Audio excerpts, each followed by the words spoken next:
আসসালামু আলাইকুম ওরহমতুল্লাহি ওবারাকাতুহ। সম্মানিত বন্ধুরা, আজকে আমরা আলোচনা করব স্বপ্নে কাদামাটি অথবা গরম পানি দেখলে কি হয়। প্রসিদ্ধ স্বপ্ন বিশারদ আল্লামা ইবনে সিরিন রহমতুল্লাহি তাআলা আলাইহি এর মতে স্বপ্ন যুগে এ দুটি দেখতে পাওয়া মূলত ভয়ভীতি এবং দুশ্চিন্তার আলামত। তাই যে পরিমাণ কাদামাটি দেখতে পাবে স্বপ্নদ্রষ্টা, তার সমপরিমাণ সে ভয়ভীতি ও দুশ্চিন্তার শিকার হবে। অনুরূপ, যদি কোনো ব্যক্তি স্বপ্নে গরম পানি দেখতে পায় তাহলে তার ব্যাখ্যা একই।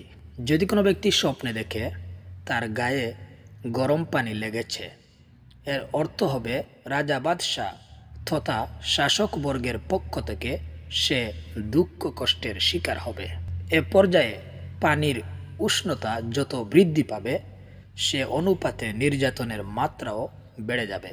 এর ব্যাখ্যা কোনো সময় ভয় ভীতি ও রোগব্যাধির আক্রমণের অর্থবোধকও হয়ে থাকে। তো বন্ধুরা, ভিডিওটি ভালো লাগলে দয়া করে চ্যানেলটি সাবস্ক্রাইব করবেন এবং কোনো কিছু বলার থাকলে কমেন্ট বক্সে লিখে জানাবেন। ভিডিওটি দেখার জন্য অসংখ্য ধন্যবাদ। আসসালামু আলাইকুম ওয়া রাহমাতুল্লাহি ওয়া বারাকাতুহু।